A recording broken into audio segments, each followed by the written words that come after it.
Hi అండి, నమస్తే. Welcome back to our channel. ఇవాటి మన వీడియో వచ్చేసి వ్లాగ్ వీడియో అండి. సత్యనారాయణ స్వామి వ్రతము మా ఇంట్లో కాదు, మా ఫ్రెండ్ వాళ్ళ ఇంట్లో. చైల్డ్హుడ్ ఫ్రెండ్, మా ఇంటికి దగ్గరలోనే ఉంటారు. ఇన్వైట్ చేస్తే వెళ్ళాను. నేను ఆ వ్రతం వీడియో నా ఛానల్లో పెట్టడానికి రీజన్ ఏంటి అంటే, నాకు అక్కడ అయ్యగారు చెప్పిన వ్రత కథ అనేది నిదానంగా వివరంగా చాలా చక్కగా చెప్పారు. అది నచ్చి నేను తెలియని వాళ్ళు ఉంటే చూస్తారు అని చెప్పి మన ఛానల్లో వీడియో అయితే అప్లోడ్ చేస్తున్నాను. సత్యనారాయణ స్వామి వారి వ్రతకథ 5 భాగాలుగా ఉంటుంది. ముందుగా ఏ పూజ చేయాలన్నా గణపతికి పూజ చేయాలి కదా. గణపతి పూజ అయిపోయిన తర్వాత స్వామివారికి పంచామృతాలతో అభిషేకం చేస్తారు. అభిషేకం అయిపోయిన తర్వాత వ్రతకథ అనేది ప్రారంభమవుతుంది. నేను కథ ప్రారంభమైన దగ్గర స్క్రీన్ పైన యాడ్ చేశాను కథ ప్రారంభము అని చెప్పి. అలాగే ప్రతి అధ్యాయం దగ్గర అధ్యాయం 1, అధ్యాయం 2 అని చెప్పి కూడా యాడ్ చేశాను. అవి చూసుకుంటూ ఆ కథ మొత్తం వినేయండి. ఈ ఇయర్ మేము కూడా ఎలా అయినా వ్రతం చేసుకుందాము అని ఫిక్స్ అయితే అయ్యున్నాము. ఎందుకు అంటే పెళ్ళైనాక నెక్స్ట్ డే చేసుకున్నాము పూజ. మళ్ళీ అప్పటి నుంచి ఇప్పటివరకు అయితే చేసుకోలేదు. మా పెళ్ళి 7 సంవత్సరాలు అయిపోయింది. ఖచ్చితంగా చేసుకోవాలి అని ఫిక్స్ అయితే అయ్యాను నేను. మనం ఫిక్స్ అయినా దేవుడు ఫిక్స్ అవ్వాలి కదా. ఆ స్వామివారి దయ ఉంటేనే పూజ చేసుకోగలము అని నాకు అనిపిస్తుంది. ఈ ఇయర్ అయినా స్వామివారి దయ మా మీద ఉందో లేదో చూద్దాము. అలాగే శ్రావణ మాసం కూడా వస్తుంది కదా. శ్రావణ మాసం అంటేనే వ్రతాలు, పూజలు. లాస్ట్ ఇయర్ మంగళగౌరి వ్రతం చేసుకున్నాను. ఈ ఇయర్ తప్పకుండా వీడియో పెడతాను, చూడండి. అలాగే వరలక్ష్మి వ్రతం కూడా ఉంటుంది కదా, అది కూడా ఈ ఇయర్ స్టార్ట్ చేద్దాం అనుకుంటున్నాను. ఆ వీడియో కూడా వస్తుంది, చూసేయండి. మన ఛానల్లో ఎంటర్టైన్మెంట్ కోసం వీక్లీ 1 వ్లాగ్ వీడియో అయితే అప్లోడ్ చేద్దాం అనుకుంటున్నాను. ఇంకా ఎవరైనా సబ్స్క్రైబ్ చేసుకోకపోతే వెంటనే వెళ్ళి సబ్స్క్రైబ్ చేసుకోండి. పూజ అయితే ప్రారంభమవుతుంది, చూడండి.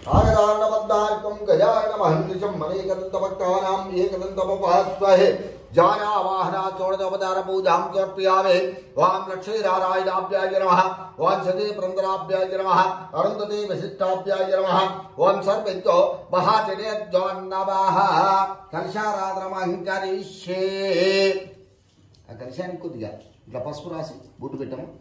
వాం కలశత్తమకే విష్ణోకండే రుద్రసవాతిదః ఆపోష్టావయోవః స్థానపౌజ్యేదాతనః మేరిడాయ సక్షసే యాపస్యమతమరదః తస్యవాదీతేనః రోషాతీర్వమాద్రః తస్సః త్రింగబావః యస్సక్షజాయ జన్మదో గంధపుష్పాన్ నిక్షప్య. ఒక పువ్వుకు గంధం అంటించి అందులో వేయి, కాడతెంపు, గంధం అంటి గంధంలో ముంచు. గంధంలో ఓం గంధపుష్పాన్ నిక్షప్య. కొద్దిగా పసుపు కుంకుమ లైట్గా అందులో నీళ్ళల్లో వేయండి. వాం గంధపుష్పాన్ నిక్షప్య. వాం కలశత్తమకే విష్ణోకండే రుద్రసవాతిదః ఆపోష్టావయో. ఇద్దరు కూడా అయితే చేపెట్టండి. వాం కలశత్తమకే విష్ణోకండే రుద్రసవాతిదః ఆపోష్టావయో హస్తాన పూజ్యేదాతనః బహిర్నా సక్షసే యాపస్యమతమరదః తస్యవాదీతేనః రోషాతీర్వమాద్రః తస్సః త్రింగబావో యస్సక్షజాయ జన్మదు ఆపోజ్జనయదాజర. గంగే జమునే ఆకుతూ అందులోనే ఇట్లా కలుపుతూ ఉండండి. గంగే జమునే జైవ గోదావరి సరస్వతి నర్మదా సింధు కావేరీ జలేస్మిన్ తన్నింగురు. పూజా ద్రవ్యాన్ని సంప్రో. ఈ పూజా ద్రవ్యాల మీద అన్నిటి కూడా లైట్గా ఇట్లా చల్లండి. పూజా ద్రవ్యాన్ని సంప్రోక్ష దేవానాం సంప్రోక్ష. ఇట మీద చల్లండి. ఓం దేవానాం సంప్రోక్ష ఆత్మానాం సంప్రోక్ష. మీ తల మీద చల్లుకోండి, వాళ్ళని చల్లండి. ఓం అపవిత్ర పవిత్రో భాద్రభావత్తాంగతోపి వాయస్సరే పుండరీకాక్ష అభ్యంతర సోచే. ఇప్పుడు గౌరవం చేయాలి. ఆ గౌరవం చేసిన గౌరవం ఇందులో పెట్టండి, తీయండి, తీసి కుడుకలు పెట్టండి. పచ్చితోనే పెట్టి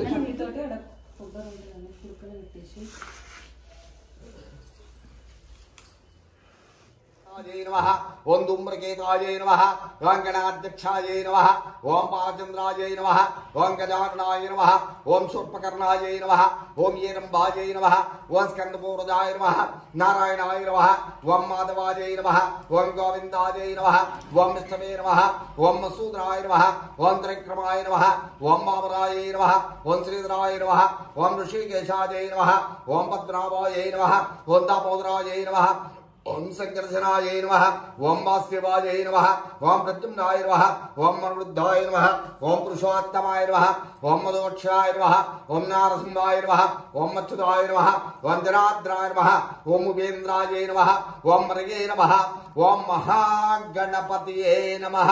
నానావిధ పరిమళ మంత్ర పుష్పాన్ని సమర్పయామి. ఓం ధూపమాగ్రాపయామి. వనస్పత్తైనానావిధగంధైః धूपोज्यत प्राते कुशतां धूपमाग्रापयामहे वनस्पत्यै नानाविधगन्धैः धूपोज्यत प्राते कुशतां धूपमाग्र इటు సైడ్ కు దాని మడి పెట్టు రామంజళ నీరాజనం దర్శయామి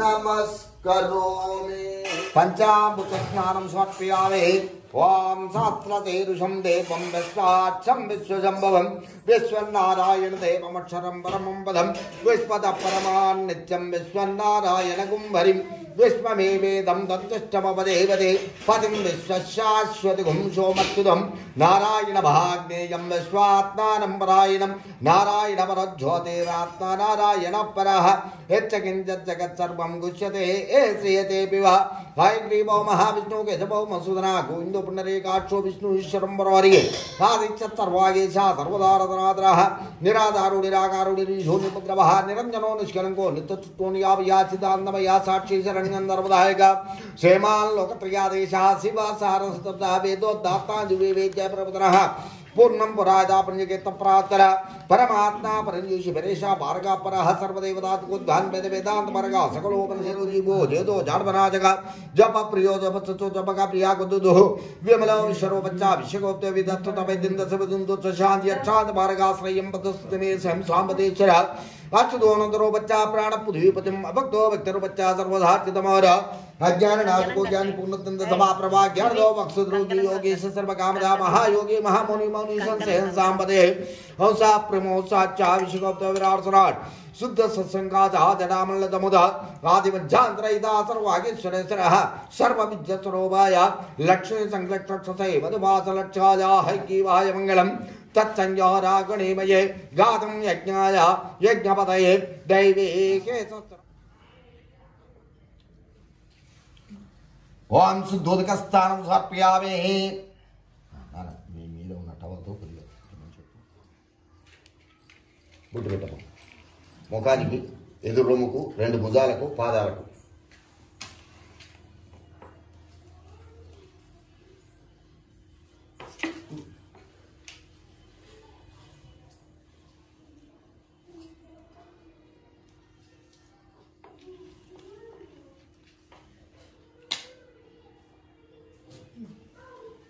ఇది నడుము జుట్టు వస్త్రంలాగా నడుము జుట్టేసి ఇంకో వరుస తిప్పి ఇట్లా కిందికి చేసి ఇట్లా రెండు కొసలు ఇట్లా ఇట్లా అంటే అతుక్కుంటాయి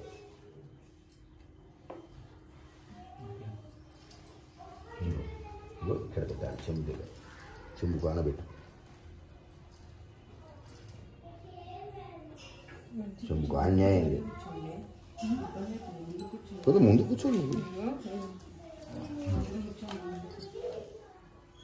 गंधद्धारान्दुराचानि समुष्ठान् करैर्निमीश्वरगं धर्मधारां तां योपस्येयं चीचन्द्रमधार्पयामि गन्धं इच्छाक वस्त्रयज्ञं समर्पयामि कलशर्पि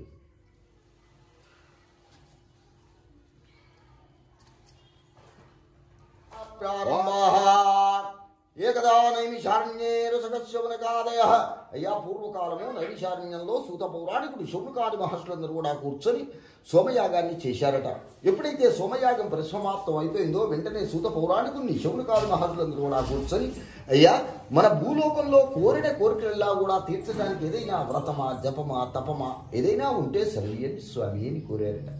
కోరేటప్పటికీ సూత పౌరాణికుడు అన్నారు, మీరు నన్ను ఎలాగైతే అడిగారో పూర్వకాలము విష్ణుమూర్తిని నారద మహర్షి ప్రశ్నించాడయ్యా, ఆ కథ ఏమిటో సవిస్తరంగా చెప్తాను వినండి అయ్యా అంటూ సూత పౌరాణికుడు శౌనకాది మహర్షులకి ఈ విధంగా ఉపదేశం చేస్తూ ఉన్నాడు. ఒకరోజు లోక కళ్యాణార్థమై నారద మహర్షి సప్తలోకాలను కూడా తిరుగుతూ భూవర్లోక సువర్లోక పాతాళలోక మత్స్యలోకాలను కూడా దాడుతూ చక్కగా మన భూలోకానికి వచ్చారట. మన భూలోకంలో పరిస్థితి ఎలా ఉంది అంటే మహా అన్నాన్న దరిద్రులై సంతానహీనులై ధనభ్రష్టులై అల్పాయుషులై అందరూ కూడా పుడుతూ చస్తూ అందరూ కూడా నరకలోకానికి వెళ్ళిపోతూ ఉన్నారు. ఏదో ఒక బాధ చేత దుఃఖభరితంగా ఉందట మన భూలోకం అంతా కూడా. ఏమిటి, కొంతమంది సంతానం లేని వాళ్ళు ఏడుస్తూ ఉన్నారు, కొంతమంది సంతానం ఎక్కువ ఏడుస్తూ ఉన్నారు ఎలా సాధాలి అని, కొంతమంది ధనం లేని వాళ్ళు ఏడుస్తూ ఉన్నారు, కొంతమంది ధనం ఎక్కువ ఏడుస్తున్నారు, ఎలా దాచిపెట్టాలి అని. ఏదో ఒక బాధ చేత దుఃఖభరితంగా ఉండటం మన భూలోకమంతా కూడా. ఈ మానవులందరూ కూడా చూసేటప్పటికి మహాబాధ కలిగింది నారద మహర్షికి. ఏంటి మానవులంతా కూడా కుక్షుంబరులై అల్పాయుషులై అందరూ కూడా పుడుతూ చస్తూ అందరూ కూడా నరకలోకానికి వెళ్ళిపోతూ ఉన్నారు. వీళ్ళు మానవులు కోరిన కోరికల్లా కూడా తీర్చడానికి ఏదో ఒకటి ఆలోచించాలి అనుకున్నాడు. అనుకుని వెంటనే విష్ణుమూర్తినే ప్రశ్నించాలి అనుకున్నాడు. అనుకుని వెంటనే మళ్ళీ వెనుక తిరిగాడు. మళ్ళీ వెనుదిరిగి మళ్ళీ భువర్లోక సువర్లోక పాతాళలోక మత్స్యలోకాలను కూడా దాటుతూ చక్కగా వైకుంఠానికి బయలుదేరాడు. ఆ వైకుంఠంలో పాలసముద్రం మీద శేషాయి మీద పడుకొని ఉన్నాడు శ్రీమన్నారాయణమూర్తి. లక్ష్మీ పాదాలు వచ్చుతూ ఉంది. ఈయన వెళ్ళాడు. ఓ స్వామి, ఆది మధ్యాంధ్రయిత చక్రంగున్నం కృపాణం పరిషతోన్నంత శక్తి ఏ శంకంకో దండపాశో అలముతలగదా వజ్రస్య శూలక్యకేదం దర్పస్య వ్యాపసవ్యేదవలస్తారాధిదర్పే బృహద్దేవేర్జోభినరకపదేనాద్రంబదాం సంపదేవ అంటూ ప్రార్థన చేశాట. ఓ శంఖము చక్రము గదా పద్మము గలవాడ ఆది మధ్యాంధ్రయిత దింజరమాందవ దయా సింధు అంటూ ప్రార్థన చేశాడు. ఆయన అప్పుడు కళ్ళు తెరిచాడు. ఏమయ్యా నారద, అంతా క్షేమమా అన్నాడు. అయ్యా అంతా క్షేమం ఉండి నేను సప్తలోకాలని కూడా తిరిగి వస్తూ ఉన్నాను, అంతా క్షేమంగా ఉంది. కానీ మన భూలోకంలో మాత్రం అన్న దరిద్రులై సంతానహీనులై ధనభ్రష్టులై అల్పాయుషులై అందరూ కూడా పుడుతూ చస్తూ అందరూ కూడా నరకలోకానికి వెళ్ళిపోతూ ఉన్నారయ్యా. కాబట్టి వాళ్లకు ఏదైనా ఒక ఉపాయం చెప్పవయ్యా స్వామి అన్నారట. నన్ను ఇంతవరకు ఎవరు ప్రశ్నించలేదయ్యా, నీవు చక్కగా అడిగావు కాబట్టి దానికి ఒక చక్కటి ఉపాయం ఉందయ్యా అన్నాడు. అయ్యా నాకు వెంటనే ఉపదేశం చేయండి అన్నాడు. ఏం లేదయ్యా, శ్రీ రమా సహిత సత్యనారాయణ స్వామి వ్రతము అనేటువంటి ఒక వ్రతం ఉంది. ఈ వ్రతాన్ని కనుక నీవు మనస్సులో ఏదైతే కోరిక కోరుకొని ఈ వ్రతాన్ని చేస్తారో వెంటనే ఆ కోరిక సిద్ధింపజేస్తాడయ్యా సత్యదేవుడు అని చెప్పాట. అయ్యా ఆ వ్రతం ఎలా చేయాలి, ఎప్పుడు చేయాలి, దాని విధానం అంతా కూడా నాకు చెప్పండి అన్నాడు. అలాగేనయ్యా అన్నాడు. ఎనకడ సత్యలోకంలో చేశారయ్యా శ్రీ రమా సహిత సత్యనారాయణ స్వామి వ్రతం. ఆ వ్రత విధానాన్నంతా కూడా నీకు చెబుతాను వినవయ్యా అన్నాడు. అలాగే చెప్పండి స్వామి అన్నాడు. ఏం లేదయ్యా, రేపు మనం ఈ వ్రతాన్ని చేస్తాము. రగానే తలంటు స్నానం చేసి నెయ్యితో దీపం పెట్టి ఆ సత్యనారాయణ స్వామిని ధ్యానం చేయాలి. ఆ రాత్రి ఉపవాసం ఉండాలి. తెల్లవారి పొద్దున్నే లేవాలి. కాలకృత్యాలను కూడా తీర్చుకున్న పిదప చక్కగా గోమయంతో ఇల్లంతా కూడా శుభ్రపరచుకోవాలి. పంచరంగులతో ముగ్గులు పెట్టుకోవాలి. బంధువులందరూ కూడా పిలిపించుకోవాలి. నూతన వస్త్రాలు తెచ్చుకోవాలి. పూజా సామాగ్రిని కూడా చక్కగా సమకూర్చుకొని ఒక చక్కటి చౌకపీఠను తీసుకొచ్చి ఈశాన్య భాగంలో ప్రతిష్ఠించు. దాన్ని పంచరంగులతో అలంకారం చేసి దానికి మామిడి తోరణాలు, అరటి బట్టలు, పూలు అన్ని కూడా అలంకారం చేసిన పిదప ఒక తెల్లటి వస్త్రాన్ని పట్టు. దాని మీద ఒక సేరుంబావు బియ్యం పోయి కలశ స్థాపన చేయి. నవగ్రహాలు ప్రతిష్ఠించి శ్రీ రమా సహిత సత్యనారాయణ స్వామి స్వరూపాన్ని ఒక కలశ బంగారం చేత ఒక స్వరూపాన్ని చేయించాలయ్యా అన్నాడు. అయ్యా మన భూలోకంలో మహాదరిద్రం చేత బాధపడుతున్నారు. బంగారం అంటే కష్టం కదా, ఇంకేదైనా ఉపాయం చెప్పండి అన్నాడు.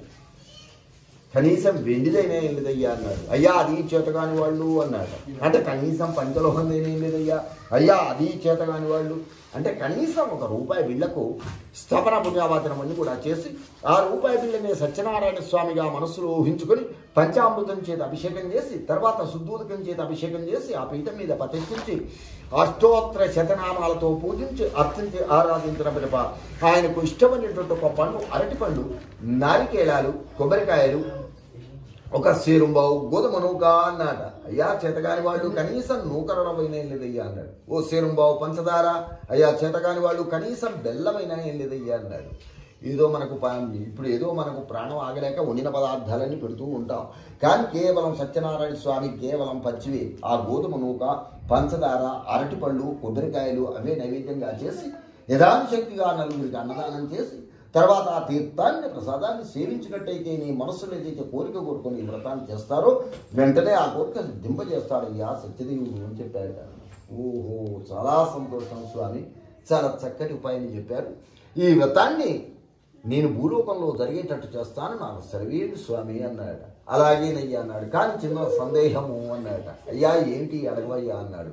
ఏం లేదయ్యా, మీరు ఆ మంటపం మీదకి ఎవరిని ఆవాహన చేస్తున్నారు ఏమిటి అన్నాడు. అనేటప్పటికీ నీకు ఒక మాట ఇస్తున్నానయ్యా. నాకం వసామి వైకుంఠే తదా క్షీరాంబుదావపి మద్భక్తాయత్ర గాయంతి తత్ర తిష్టామి నారద అన్నాడు. నా భక్తులైన వాళ్ళు ఎవరైతే అవాహయామని అక్షతలు వేస్తారో వెంటనే నేను అక్కడికి వచ్చి ప్రత్యక్షమవుతానయ్యా అని మాట ఇచ్చాట శ్రీమన్నారాయణమూర్తి. చాలా సంతోషం స్వామి, ఈ వ్రతాన్ని నేను భూలోకంలో జరిగేటట్టు చేస్తాను, నాకు సెలవియండి అన్నాడు. అలాగేనగా అన్నాడు. విష్ణుమూర్తి దగ్గర సెలవు తీసుకొని మళ్ళీ భూవర్లోక సువర్లోక పాతాళలోక మత్స్యలోకాలను కూడా దాడుతూ చక్కగా మన భూలోకానికి బయలుదేరి వస్తూ ఉన్నాట నారద మహర్షి. జయ రమణ గోవిందో రేవా ఖండే ప్రథమోధ్యాయ సమాప్తా. శ్రీ రమా సహిత సత్యనారాయణ స్వామికి జయ. కొబ్బరికాయ కొట్టండి.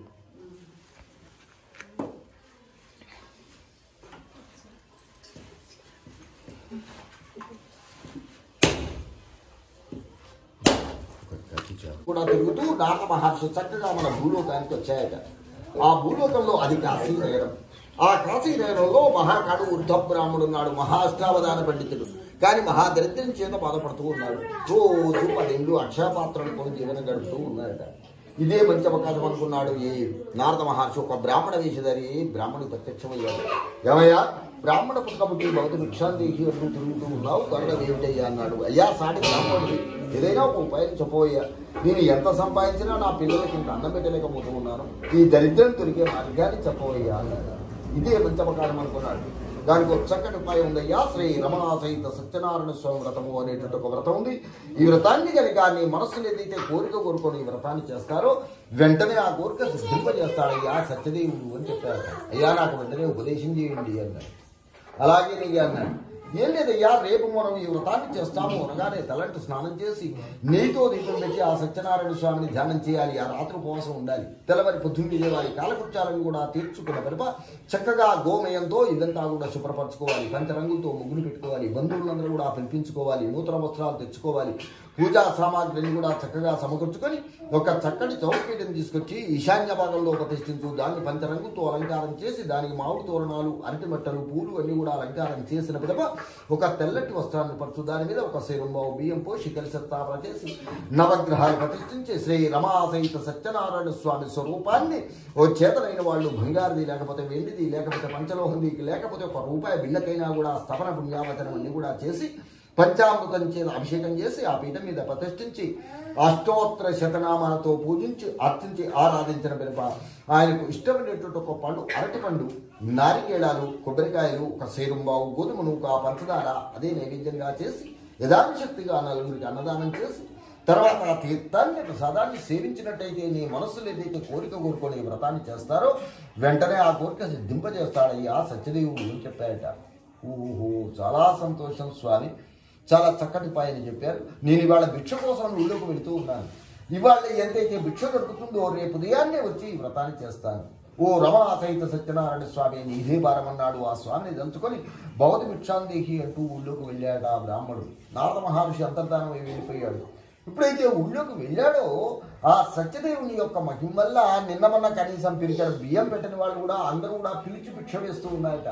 ఏమండి అయ్యారు, మా ఇంట్లో గృహప్రవేశం ఉందని ఒళ్ళు పిలుస్తూ ఉన్నారు, మా ఇంట్లో పెళ్ళైందండి అని ఒళ్ళు పిలుస్తున్నారు, మా వాళ్ళు బియ్యం మోసుకొచ్చారండి అంటూ ఒళ్ళు పిలుస్తూ ఉన్నారు. ఇలా అందరూ కూడా పిలిచి భిక్ష వేస్తూ ఉన్నారట. చాలా పొద్దుపోయి దాకా తిరిగాడు. చాలా ద్రవ్యం వచ్చేసింది. కనీసం ఓ ₹10,000 ఓ 10 బస్తాల బియ్యం దొరికాయట. ఆనందపడ్డాడు. ఇది కేవలం సత్యదేవుని యొక్క మహిమల్లే కానీ ఇది మానవ మాత్రలు కాదు అనుకున్నాడు. ఆ ద్రవ్యంతా కూడా తీసుకున్నాడు. చక్కగా ఇంటికి వచ్చాడు. ఇంటికి వచ్చి ఆ రాత్రి ఉపవాసం ఉన్నాడు. తెల్లవారి పొద్దున్నే లేచాడు. కాలకృత్యాలను కూడా తీర్చుకున్నాడు. బంధువులు పిలిపించుకున్నాడు. నూతన వస్త్రాలు తెచ్చుకున్నాడు. పూజా సామాగ్రి సమకూర్చుకున్నాడు. వెంటనే వ్రతాన్ని ఆరంభం చేశాడు ఈ బ్రాహ్మడు. ఎప్పుడైతే ఈ బ్రాహ్మడు ఈ వ్రతాన్ని చేశాడో ఆ సత్యదేవుని యొక్క మహిమ వల్ల ఆ కాశీనగరం నుంచి రాజుగారి దగ్గర నుంచి ఒక దూత వచ్చాట. అయ్యా బ్రాహ్మణ, నేను రాజుగారు రమ్మంటున్నాడు. అయ్యా, నేను సత్యదేవుని యొక్క వ్రతాన్ని చేస్తున్నాను, తర్వాత వస్తాను వెళ్ళవయ్యా అన్నాడు. ఆ వ్రతాన్ని ముగించుకున్నాడు. తర్వాత ఆ తీర్థాన్ని ప్రసాదాన్ని భుజించి చక్కగా రాజుగారి దగ్గరికి వెళ్ళాయట.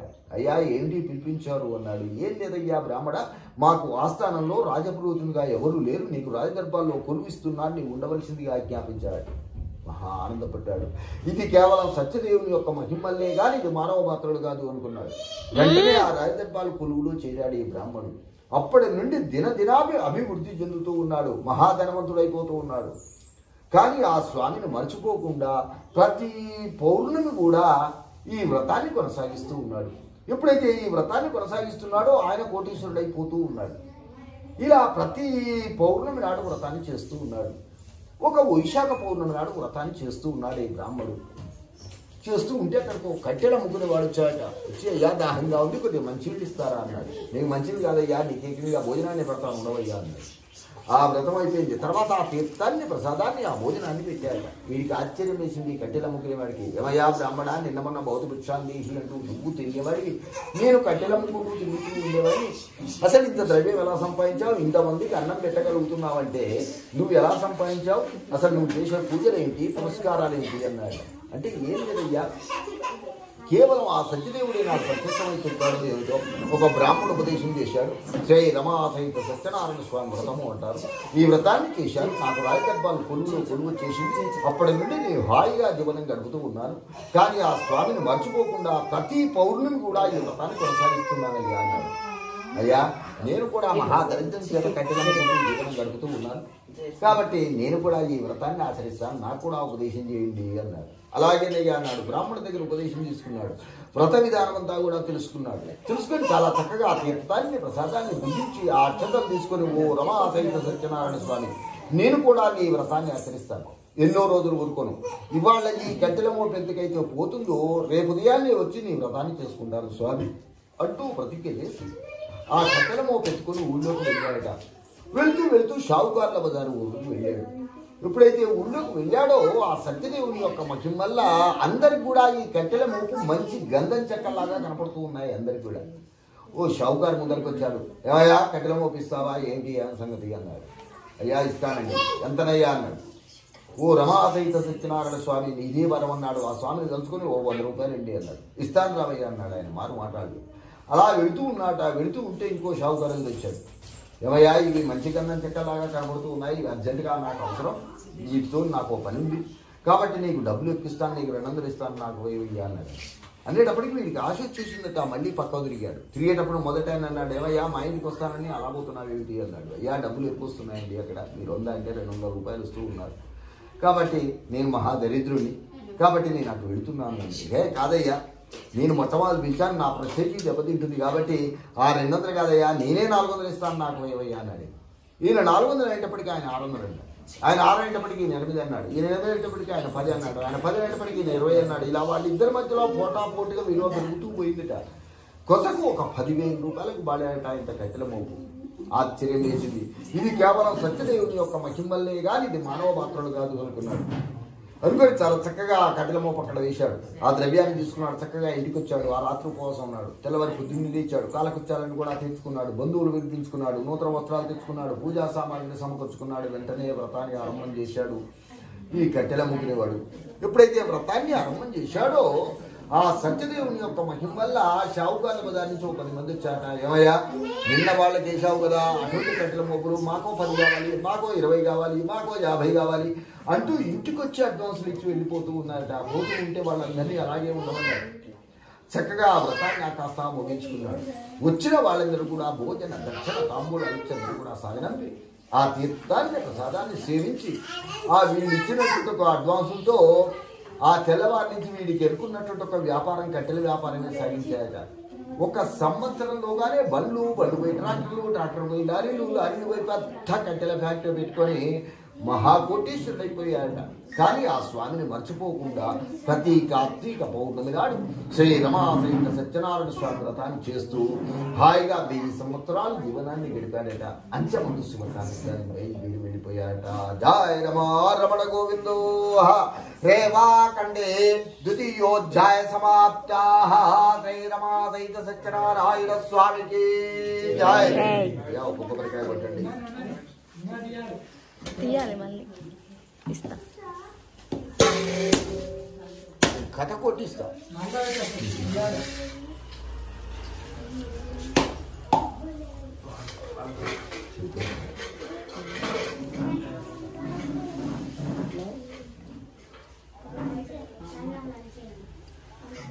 ఓం వాద్భవ స్వాహ. ఓం వాద్భవ స్వాహ. ఓం తత్వరేణ్యం భర్గో దేవస్య ధీమహి ధియో యో నః ప్రచోదయామి. హిరణ్యమాత్రం మధోపూర్ణం దదామి. మర్యోః కానో ఏకదైవ యజమానాయ తేజో దదాతి. సేవాకుండే తృతీయోధ్యాయ ఆరంభః.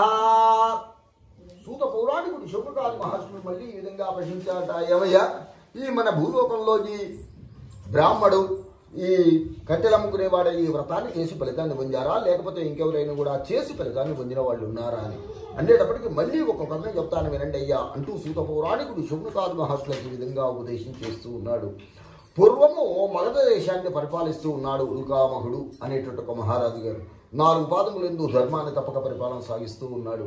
కానీ ఆయనకు లేని లోట్లలా కూడా సంతానం లేక ఎన్నో గుడులు కట్టిస్తున్నాడు, గోపురాలు కట్టిస్తున్నాడు, చెరువులు దూవిస్తున్నాడు, బావులు దూవిస్తున్నాడు. కానీ వారికి సంతానం కలగట్లేదు. వారికి సంతానం లేక ఒకరోజు తీర్థయాత్రల కోసం బయలుదేరాడట. తీర్థయాత్రలు చేస్తూ మార్గ మధ్యంలో ఈ కాశీ నగరానికి వచ్చాడు. వచ్చి ఈ రాజపురోహితుని బ్రాహ్మణుని అడిగాడు. అయ్యా, నేను ఎన్నో పుణ్యకార్యాలు చేస్తూ ఉన్నాను, గుడులు గోపురాలు కట్టిస్తూ ఉన్నాను, చెరువులు దోపిస్తున్నాను, ప్రాజెక్టులు కడుతూ ఉన్నాను. ఎన్నైనా కూడా నాకు సంతానం కలగట్లేదు. అసలు నాకు సంతాన ప్రాప్తి ఉందా లేదా అన్నాడు. అదేటప్పటికీ బ్రాహ్మడు అన్నాడు, దానికి చక్కటి ఉపాయం ఉందయ్యా. శ్రీ రమా సహిత సత్యనారాయణ స్వామి వ్రతము అనేటటువంటి వ్రతం ఉంది. ఈ వ్రతాన్ని కనుక నీవు ఆచరించినట్టయితే, నీ మనసులో ఏదైతే కోరిక కోరుకొని ఈ వ్రతాన్ని చేస్తారో వెంటనే ఆ కోరిక సిద్ధింపజేస్తాడయ్యా సత్యదేవుడు అని చెప్పాడు.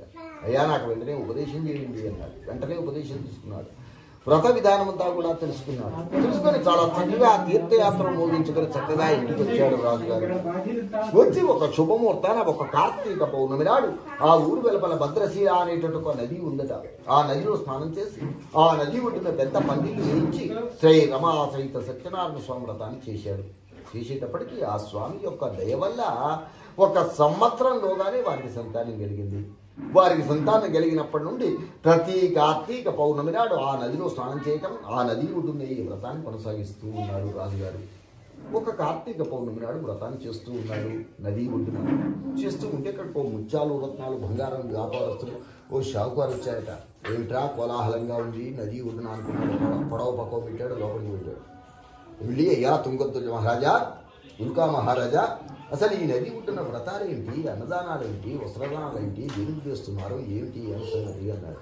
అంటే ఏం లేదయ్యా, నాకు సంతానం లేకపోతే ఆ కాశీనగరంలో ఉన్నటువంటి ఒక బ్రాహ్మణుడు ఉపదేశం చేశాడు. శ్రీ రమా సహిత సత్యనారాయణ స్వామి వ్రతము అంటారు. ఈ వ్రతాన్ని చేస్తే నీ మనసులో ఏదైతే కోరిక కోరుకొని ఈ వ్రతాన్ని చేస్తారో వెంటనే ఆ కోరిక సిద్ధింపజేస్తాడు సత్యదేవుడు. కాబట్టి వారికి నాకు సంతానం లేకపోతే ఈ వ్రతాన్ని చేశాను, నాకు వెంటనే సంతానం కలిగింది. కాబట్టి ప్రతి కార్తీక పౌర్ణమి నాడు ఈ నదిలో స్నానం చేసి ఈ నది ఒడ్డున ఈ వ్రతాన్ని కొనసాగిస్తున్నానయ్యా అన్నాడు.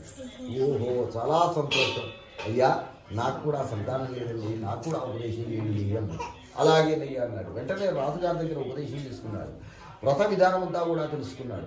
తెలుసుకొని చాలా చక్కగా ఆ తీర్థాన్ని, ప్రసాదాన్ని, అక్షతలన్నీ కూడా తీసుకుని చక్కగా ఇంటికి వెళ్ళాడు షావుకారు. అతని భార్య పేరు లీలావతి. లీలావతి పిలిచాడు. గో లీలావతి ఇక పట్టు అన్నాడు. ఏమిటండి, నిన్న మొన్న ఇంత లాభం వచ్చింది అంత లాభం వచ్చింది అనేవాడివి, అసలు ఈ తీర్థం ఏమిటి, ప్రసాదం ఏమిటి అని ప్రశ్నించింది. అంటే ఏం లేదు, భద్రశీల నది ఉంటున్న ఉల్కాముడు రాజుగారు చేస్తూ ఉన్నాడు. వారికి సంతానం లేకపోతే ఈ వ్రతాన్ని చేస్తే సంతానం కలిగిందట. కాబట్టి మనకు కూడా సంతానం లేదు కాబట్టి నేను కూడా ఆ వ్రతాన్ని ఉపదేశం తీసుకొని వచ్చాను అన్నాడు. మహా ఆనందపడ్డదట లీలావతి. వెంటనే తలంటు స్నానం చేసి నెయ్యితో దీపం పెట్టి ఆ సత్యనారాయణ స్వామిని ధ్యానం చేశారు. ఓ రమా సహిత సత్యనారాయణ స్వామి, మాకు కూడా సంతానం కలిగిన వెంటనే నీ వ్రతాన్ని చేస్తాను స్వామి అంటూ ప్రతిజ్ఞ వేసి ఆ తీసుకొచ్చినటువంటి ఒక తీర్థాన్ని, ప్రసాదాన్ని సేవించారట ఈ షావుకారు. ఎప్పుడైతే సేవించారో ఆ సత్యదేవుని యొక్క మహిమ వల్ల 1 సంవత్సరంలోగానే వారికి సంతానం కలిగిందట. చాలా చక్కటి ఆడపిల్ల పుట్టింది. మహా ఆనందపడుతూ ఉన్నాడు. ఆ లక్ష్మీదేవి నా ఇంట పుట్టింది కదా అనుకుంటున్నాడు. పెద్ద ఎత్తున 21 కార్యక్రమం చేస్తూ ఉన్నాడట. చేస్తూ ఉంటే వెంటనే లీలావతనది, ఏమండి మనకు సంతానం కలిగితే ఆ సత్యదేవుని యొక్క వ్రతాన్ని చేస్తామన్నాం కదా, చేయాలి అందట. అంటే ఓ పిచ్చిదానా, నేను మర్చిపోయానా ఏమిటి, నీవు చిన్నపిల్ల తల్లివి, కూర్చోలేవు, చేయలేవు, అన్ని ఇబ్బందులుగా ఉంటాయి కాబట్టి అమ్మాయికి 5వ సంవత్సరం వచ్చినాక మనకి చేద్దాంలే అన్నాడు. ఆ స్వామివారు అనుకున్నాడట, ఓహో పర్వాలేదు, వీళ్ళు నన్ను మర్చిపోలేదు అని సంతోషపడ్డాడట. వచ్చిన బంధువులంతా కూడా ఈ అమ్మాయిని చూసి 7 కళలుగా ఉంది కాబట్టి కళావతి అనేటువంటి ఒక నామకరణం చేశారు. అందరూ కూడా శతమానం భవతి అంటూ కూడా దీవించి వారి ఇళ్ళకు వెళ్ళిపోయారు. ఈ అల్లారి ముద్దుగా పెరుగుతూ ఉంది ఈ అమ్మాయి. ఇలా 1 సంవత్సరం అయింది, 2 అయిపోయింది, 3 అయిపోయింది, 4 అయిపోయింది, 5వ సంవత్సరం కూడా వచ్చేసింది. వెంటనే అక్షరాభ్యాసం చేశారు, విద్యాబుద్ధులను కూడా నేర్పిస్తూ ఉన్నారు. కానీ ఆ సత్యదేవుని యొక్క వ్రతము అనేది వీళ్ళు మర్చిపోయారట ఈ ఆనందంలో. ఇలా కొంతకాలం గడిచింది. అష్టవర్షేద్ధరేత్ కన్యామని అనగా మన పెద్దవాళ్ళు 16వ సంవత్సరం వచ్చేసేటప్పుడు పెళ్లిళ్ళు చేసేవాళ్ళు. అలాగే అమ్మాయికి 16వ సంవత్సరం వచ్చేసింది. వెంటనే పెళ్లి చేయాలి అనుకున్నారు. అనుకుని 10 మంది బ్రాహ్మణులు పిలిచి ఈ షావుకారు, అయ్యా నాకు ఒకతే కూతురు, మళ్ళీ సంతానం కలిగలేదు, ఉన్నొక్క కూతురు నేను పెళ్లి చేసి ఎక్కడికో పంపించలేను, కాబట్టి నాకు ఇల్లరికపు సంబంధం కావాలి, అటువంటి సంబంధం ఎక్కడైనా ఉంటే వెతకరాంటి అని పంపించారట. 10 మంది బ్రాహ్మణులు దేశాలకు కూడా తిరిగి ఒక కుంతల దేశం నుంచి ఒక అబ్బాయిని తీసుకొని వచ్చారు. అమ్మాయికి ఇచ్చారు. అమ్మాయి అబ్బాయి ఇద్దరు కూడా ఇష్టపడ్డారు. ఆయన ఇల్లరికపు ఉండటానికి ఇష్టపడ్డారు. ఒక శుభముహూర్తాన పెళ్లి కూడా చేశారు. ఆ పెళ్లిలో కూడా ఆ సత్యదేవుని యొక్క వ్రతము అనేది వీళ్ళు మర్చిపోయారట. ఆ స్వామివారినే మర్చిపోయారట. వీళ్ళు వచ్చిన బంధువులంతా కూడా నూతన వధువులను దీవించారు. తమ తమ ఇళ్ళకు వెళ్ళిపోయారు. హాయిగా కూతురు అల్లుడు హాయిగా వ్యాపారం చేసుకుంటున్నారు. హాయిగా జీవనం గడుపుతూ ఉన్నారు. ఇలా 1 సంవత్సరం గడిచింది. 1 సంవత్సరం గడిచిన తర్వాత ఒక రోజు మామగారు అన్నమాట, ఏమయ్యాలుగా కూర్చొని తింటే కొండలైనా కూడా కరిగిపోతాయంటారు. మనం ఇక్కడ ఏం వ్యాపారం బాగా నడవట్లేదు. నేను ఇతర దేశాలకు వెళ్ళి ముత్యాలు రత్నాలు బంగారం వ్యాపారం చేసేవాడిని. కాబట్టి మనం ఇద్దరం కూడా వ్యాపారం చేస్తే మహాలాభాన్ని సంపాదించవచ్చు. చేద్దామా ఏమిటి అని సంగతి అన్నాడు. అలాగే మామగారు చేద్దామన్నాడు. ఇదివరకు ఒక పడవ మీద సముద్రం దాటి వెళ్ళిపోయేవాడు. ఇప్పుడు 2 పడవల నిండా కూడా ముత్యాలు రత్నాలు బంగారం అంతా కూడా పెట్టుకొని వ్యాపార నిమిత్తమై సముద్రం దాటి 24 గంటల ప్రయాణం సాగించి అవతల వెళ్ళారు. అది రత్నసానుపురం. చంద్రకేతు మహారాజు గారు నివసిస్తూ ఉన్నాడు. ఆ తెల్లవారి సాయంత్రానికి అవతల ఒడ్డుకు చేరారట. బాగా చీకటి అయిపోయింది. మామాయి ఈ చీకట్లో ఎక్కడ పోతాము, ఏమిటి ఇంత ధనం పెట్టుకొని ఏమిటి అని మరి ఏం చేద్దాం అంటే ఎవరు చూడలేదు కాబట్టి మనం ఇక్కడే ఎవరో అనుకుంటారు కాబట్టి మనం ఈ పడవల నుంచి ఇక్కడే పెట్టుకొని ఈ సముద్రం ఒడ్డునే పడుకొని పొద్దున్నే ఊళ్ళోకి వెళదాము అనుకున్నారు. అలాగే అనుకున్నారు. ఆ ధనాన్నంతా కూడా ఆ సముద్రం ఒడ్డున పెట్టుకొని చక్కగా ఉష్కలో పడుకున్నారట. మా వాళ్ళలో ఇద్దరు కూడా షావుకారు.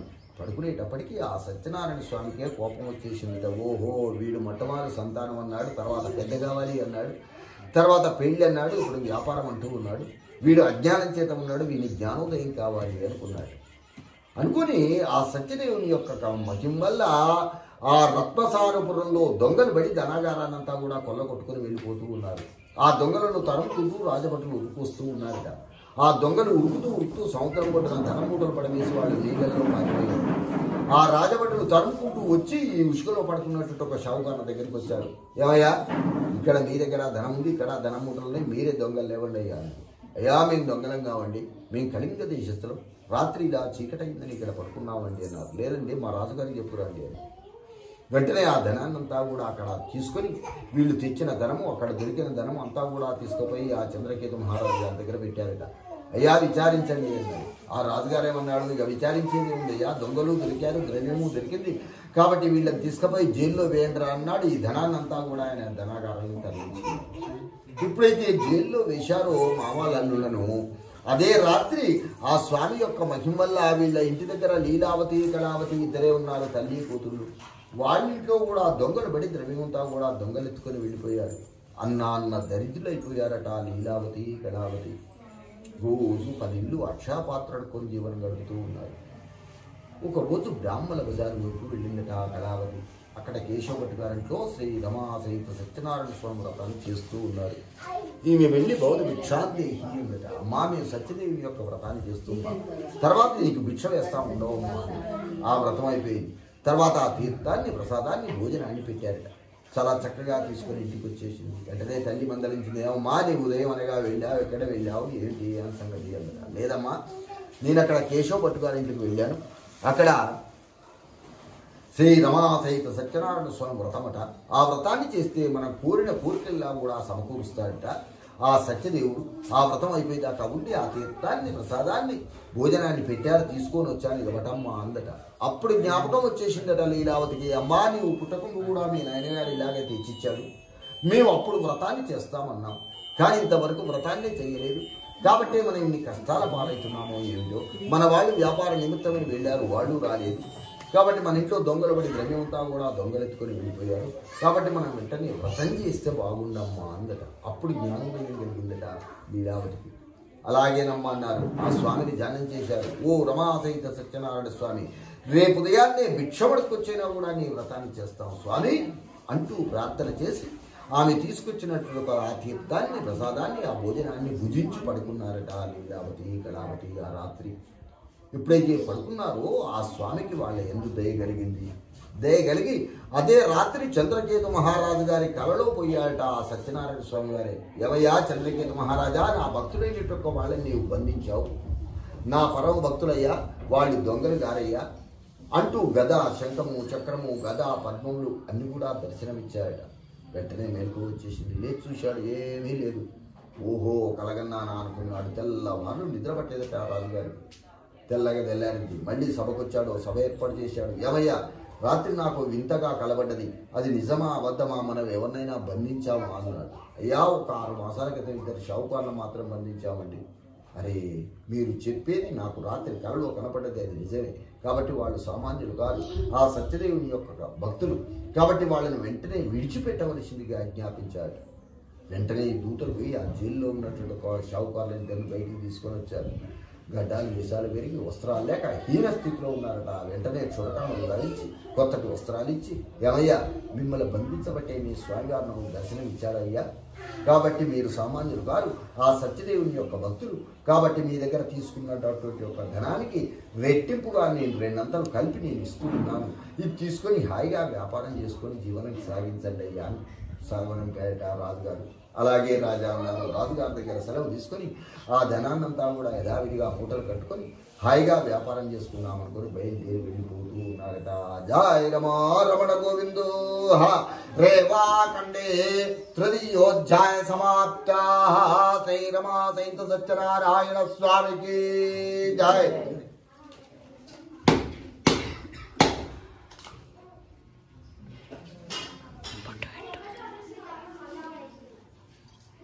ఓం భగవ స్వాహ.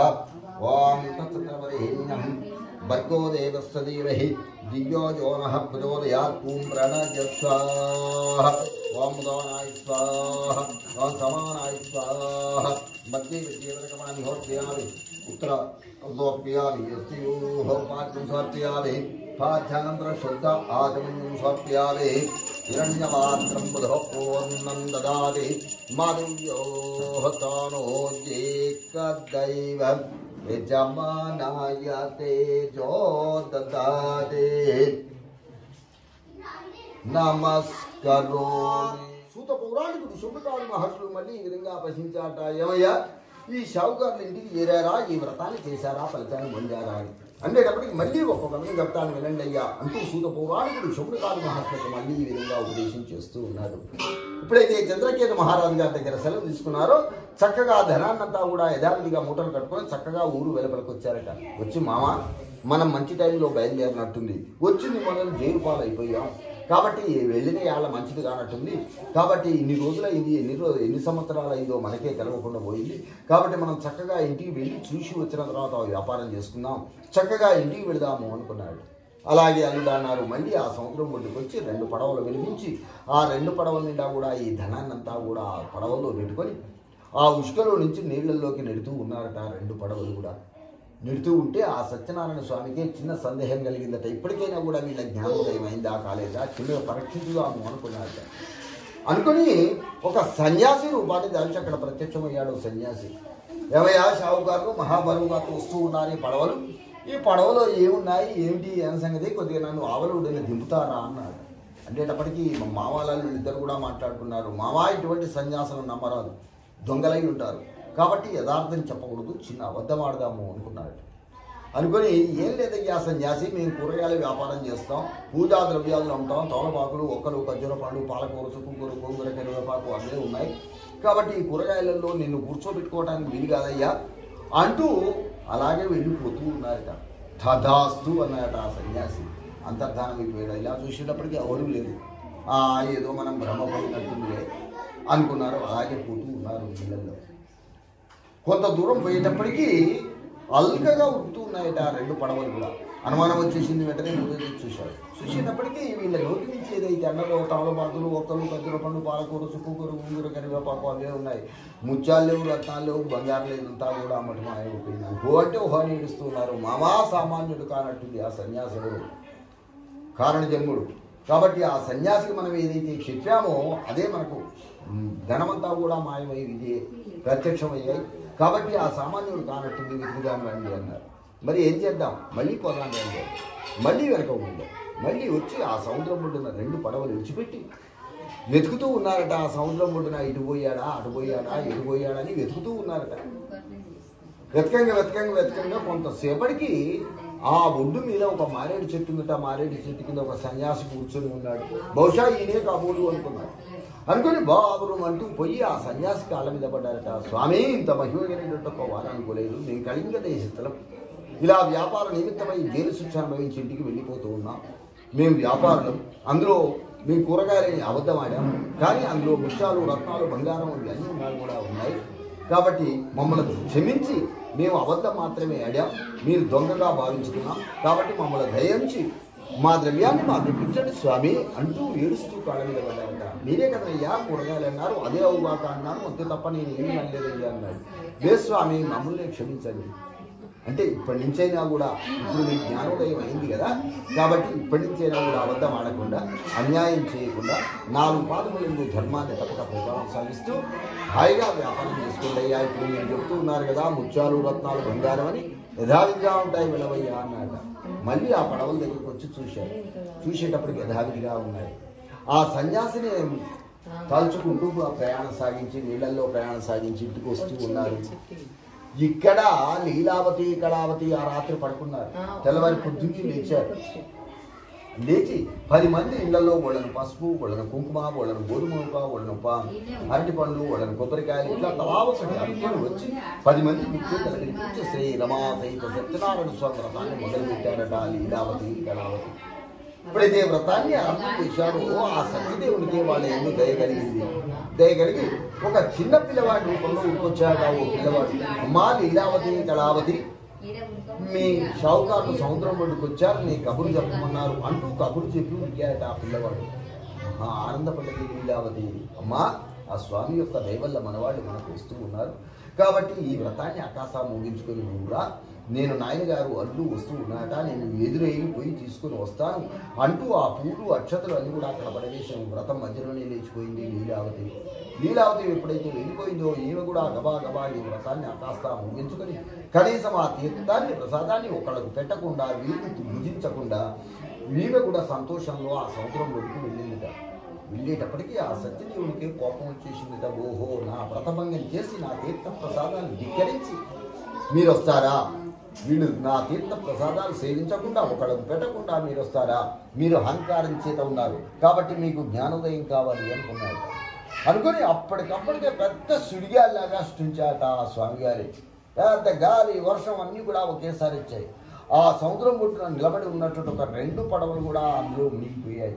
వాళ్ళు ఆ ఒడ్డు మీద ఉండి హో అంటే హో అని ఏడుస్తూ ఉన్నారు. ఇన్ని రోజులకు మన వాళ్ళు కనబడ్డారు, ఇప్పుడు సముద్రం పాలైపోయారు, ఇక మనం బ్రతికిన దాంట్లో లాభం లేదు, కాబట్టి మనం కూడా ప్రాణత్యాగం చేసుకుందాము అనుకున్నారు. అనుకొని బాగా నడుములోకి నీళ్ళల్లోకి వెళ్ళిపోయారట లీలావతి, కళావతి. వెళ్ళిపోయేటప్పటికీ ఆ స్వామికి వాళ్ళ ఎందుకు దయగలిగి ఆకాశవాణి నుంచి మాటల్లాగి పడుతున్నాయట. ఓ లీలావతి, కళావతి, నా వ్రతభంగం చేసి వచ్చావు, నా తీర్థాన్ని, ప్రసాదాన్ని సేవించి వచ్చినట్టయితే మీ వాళ్ళు మీకు క్షేమంగా వస్తారు అన్నట్టుగా మాటలు లాగి వినపడ్డాయి. వెంటనే జ్ఞానోదయం అయింది. అరే, ఎంతో పొరపాటు చేశామే అనుకున్నారు. అనుకొని చాలా చక్కగా ఇంటికి వచ్చారు.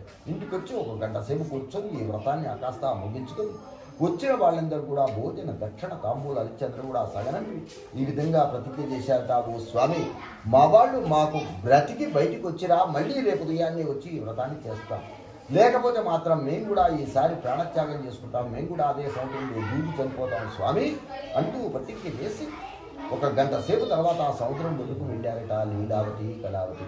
వెళ్ళేటప్పటికీ ఆ స్వామి యొక్క దయ వల్ల నడి సముద్రం నుంచి 2 పడవలు తీరు వస్తూ ఉన్నాయట. ఆ ఒడ్డుకు వచ్చాయి. జరిగిన వృత్తాంతమంతా కూడా లీలావతి, కళావతి వాళ్ళకి చెప్పారు. మమ్మల్ని కూడా చంద్రకేతు మహారాజు గారు ఇలా జైల్లో బంధించాడు. ఇన్ని కష్టాలు, నష్టాలు రావటానికి కారణం ఆ సత్యదేవుని యొక్క వ్రతాన్ని చేయకపోవటమే, కాబట్టి మనం వెంటనే వ్రతాన్ని చేయాలి అన్నదా లీలావతి, కళావతి. అలాగే అన్నారు. ఆ రాత్రి ఆ సముద్రం ఒడ్డున పడుకున్నారు. పడుకొని తెల్లవారి పొద్దున్నే లేచి 10 మంది దూతలు అక్కడికే పిలిపించి పెద్ద పందిళ్ళు వేయించి ఆ సముద్రం ఒడ్డునే సముద్ర స్నానం చేసి ఆ సముద్రం ఒడ్డునే శ్రీ రమా సహిత సత్యనారాయణ స్వామి వ్రతాన్ని చేశారట. చేసి విధంగా ప్రతిజ్ఞ చేశారట, ఓ స్వామి ఇప్పటి నుండి ఎన్నో అబద్ధాలు ఆడాం, ఎన్నో పొరపాట్లు చేశాం, కానీ ఇప్పటి నుండి నిన్ను మర్చిపోకుండా ప్రతి కార్తీక పౌర్ణమి నాడు నీ వ్రతాన్ని చేసుకుంటాం స్వామి అంటూ ప్రతిజ్ఞ చేసి ఆ తెల్లవారి సాయంత్రానికి ఇంటికి చేరారట. అప్పటి నుండి లీలావతి, కళావతి షావుకారులు ప్రతి కార్తీక పౌర్ణమి నాడు శ్రీ రమా సహిత సత్యనారాయణ స్వామి వ్రతాన్ని చేస్తూ హాయిగా 1000 సంవత్సరాల జీవనాన్ని గడిపారట. అంచెమందు శివ సాన్నిధ్యానికి బయలుదేరి వెళ్ళిపోయారట. జయ రమా రమణ గోవిందో రేవాఖండే చతుర్యోధ్యాయ సమాప్తాః. శ్రీ రమా సహిత సత్యనారాయణ స్వామికి జయ. దానిమ్మ గింజలు, యాపిలు, అరటిపళ్ళు అంతవరకు.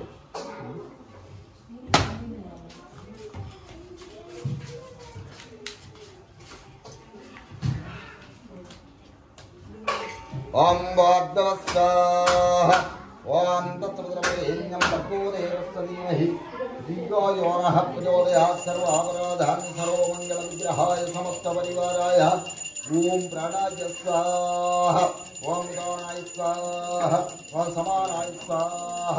మధ్య మధ్య ప్రథమాన్యో హర్పయామి, ఉత్తరాపూర్వం సమర్పయామి, యుక్తయోః పాద్యం సమర్పయామి, ఆధ్యానంతర శుద్ధ ఆచమన్యం సమర్పయామి. హిరణ్యపాత్రం మధో పూర్ణం దదాతి మాధవ్యోః తానో ఏకదైవ యజమానాయ తేజో దదాతి.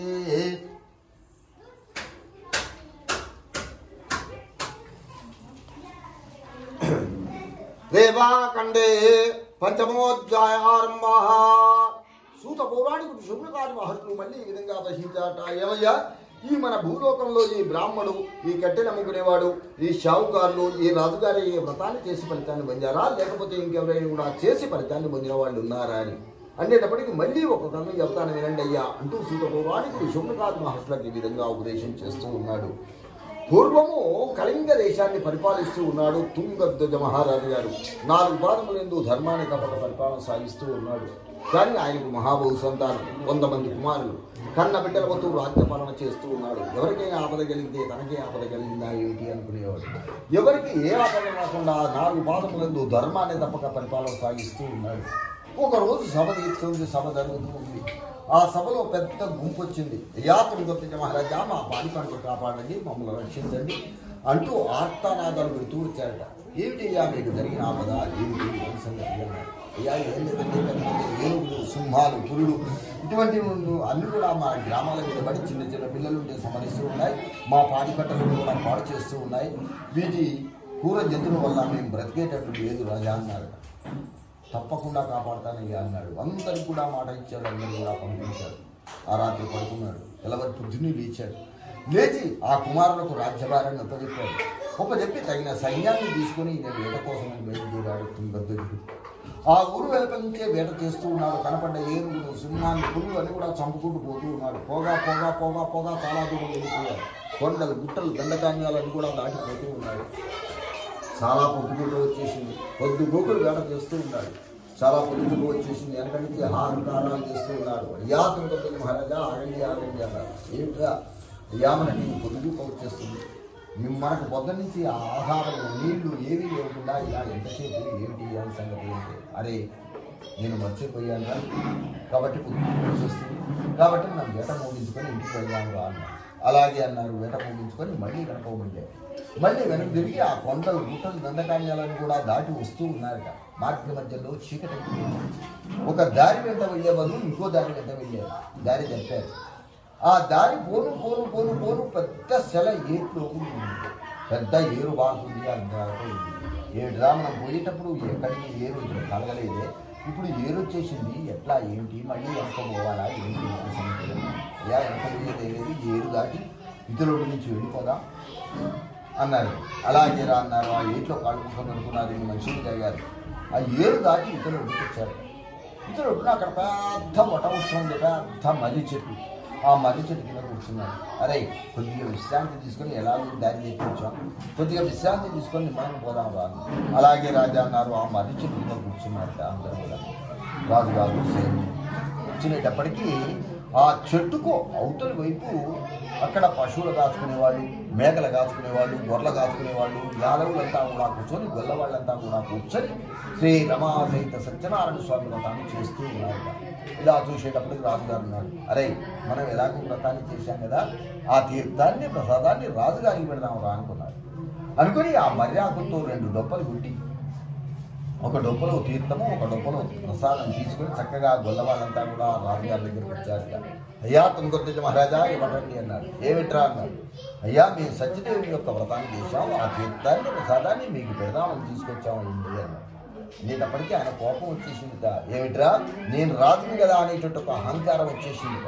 అహంకారం చేత ఏమిట్రా మీరు గొల్లవాళ్ళు పెట్టిన తీర్థాన్ని ప్రసాదాన్ని తినాలా, అసలు ఏం వ్రతము ఏమిటి ఏం సంగతి అంటూ ఆ 2 డొప్పలు విసిరేశాట, పారవేశాడు. పారవేసి లేవండ్రా అన్నాడు.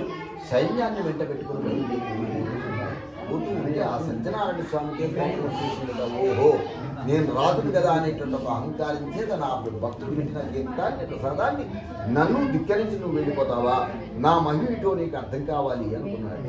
అనుకుని రాజ్యభ్రష్టుడు వైపు ఆకాంక్షించాడు.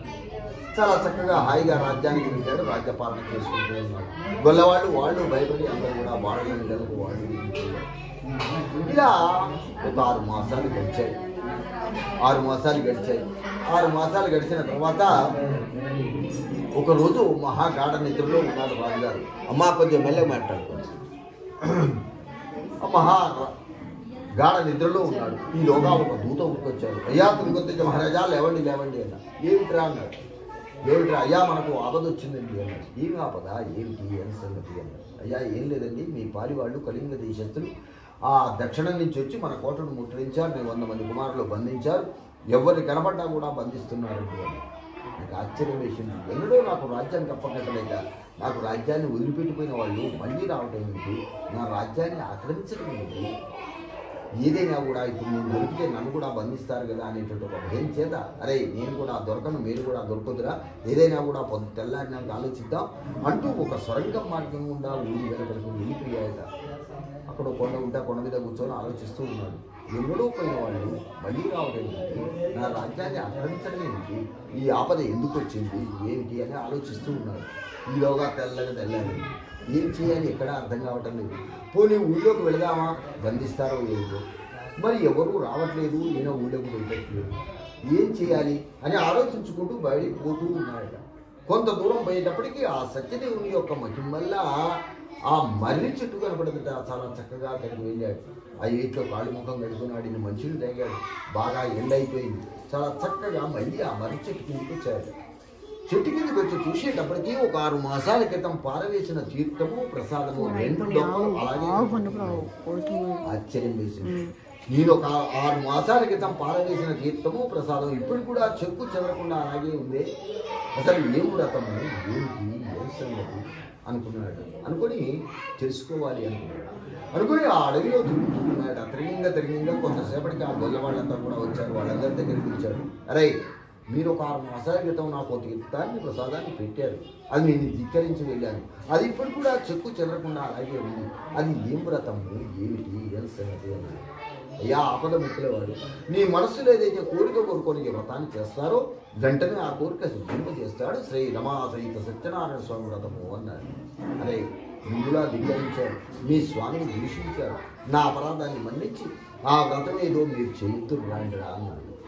అలాగే రాజా అన్నారు. రాజుగారిని ఆ మర్రి చెట్టు కింద కూర్చోబెట్టి వాళ్ళు తమ ఇళ్లకు వెళ్ళి పూజా సామాగ్రిని కూడా చక్కగా సమకూర్చుకొని వెంటనే వ్రతాన్ని చేశారట. చేసినాక అప్పుడు అన్నాడు రాజుగారు, అరే మిమ్ములా ధిక్కరించారు, మీ స్వామిని దూషించారు, మీ అపరాధాన్ని మన్నించి మీ చేతుల మీదుగా పెట్టండా నాకు తీర్థము ప్రసాదము అన్నాడు.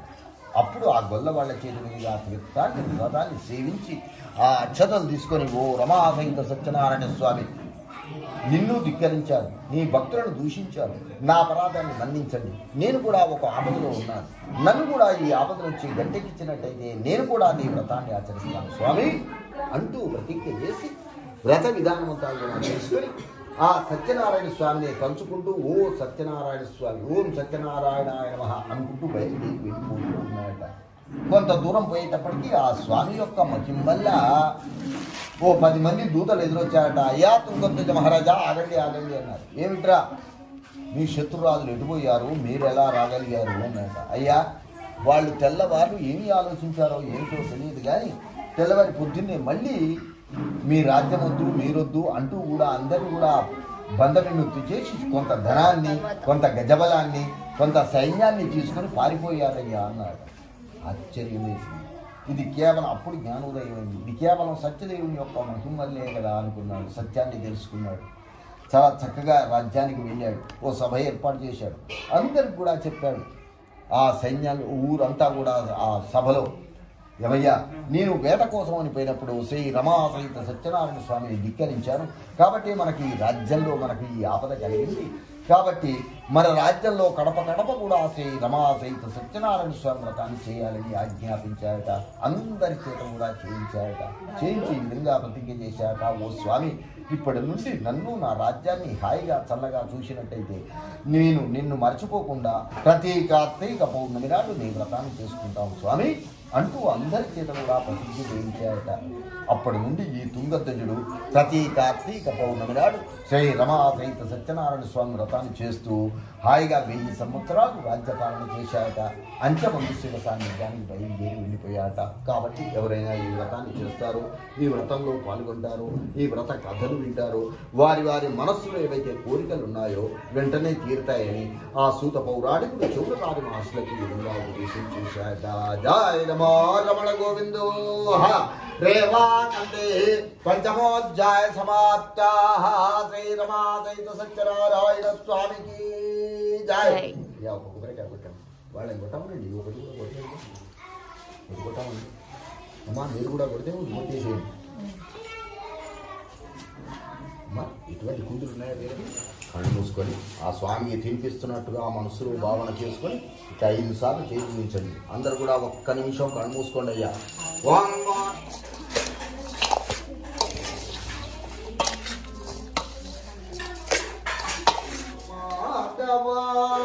కృష్ణ గణలోల హరతి గును రారమాధవ నల్లని నా స్వామి నీకు మల్లె దండలు కొల్లలుగా దేతురు జంగ వేణులు అల్లని సేవితమేలా అందముగా జిటురారా, అల్లని సేవితమేలా అందముగా జిటురారా పల్లవ భజలోచన నా వల్ల నేరమేర గణలోల హరతి గును రమాధవ శౌన శౌన వినూత మౌన మేలరా దానవ మత సంహార దారుణి లోచనరారా దానవ మత సంహార దారుణి లోచనరారా నిన్నిటు నమ్మితిరారా నిరతము కరుణించవేర గణలోల హరతి కొను రమాధవ.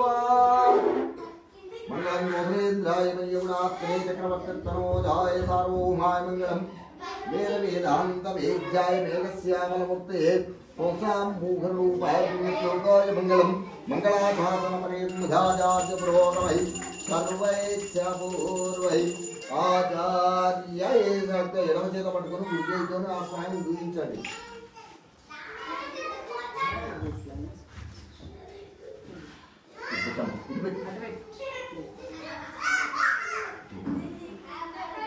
జబలో రమా సహిత సత్యనారాయణ స్వామికి.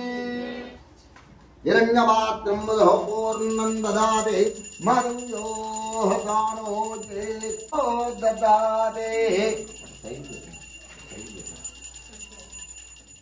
శ్రీ సత్యనారాయణ స్వామి వారి వ్రతం అయితే అయిపోయింది. వ్రతం అయిపోయిన తర్వాత లాస్ట్లో అందరం కలిసి స్వామివారికి హారతి ఇచ్చేసి ఆ తర్వాత అరటిపండు ఉంటుంది కదండి, అరటిపండుని చిన్న చిన్న స్లైసెస్ కింద కట్ చేసి ఒక 11 కానీ లేదంటే 21 కానీ పెట్టేసి వాటిపైన ఒత్తులు పెట్టేసి స్వామివారికి హారతి ఇస్తున్నారు. నేనైతే వీళ్ళింట్లోనే ఫస్ట్ టైం చూశాను. మీకు కూడా ఎవరికైనా అలా హారతి ఇవ్వడం తెలుసా అయితే నాకు పక్కా కామెంట్ సెక్షన్లో కామెంట్ చేయండి. అలాగే మొత్తం కథ విన్న వాళ్ళు కూడా నాకు పక్కా కామెంట్ సెక్షన్లో కామెంట్ చేయండి. పూజ మొత్తం అయిపోయిన తర్వాత 1 by 1 పూజ అంటేనే అందరూ కొబ్బరికాయలు పువ్వులను తీసుకొని వస్తారు కదా, తీసుకొచ్చుకున్న వాళ్ళందరూ అక్కడ 1 by 1 అందరూ ఉండి ఆ స్వామివారికి పువ్వులు పసుపు కుంకుమ అక్షింతలు వేసేసి కొబ్బరికాయ అయితే కొట్టేస్తున్నారు. నేను కూడా అలాగే కొబ్బరికాయ అయితే కొట్టేసి స్వామివారిని మొక్కుకున్నాను. మీకు నా వీడియో నచ్చితే ప్లీజ్ లైక్ చేయండి, షేర్ చేయండి, సబ్స్క్రైబ్ చేయడం అసలు మర్చిపోకండి. Thank you for watching. Bye.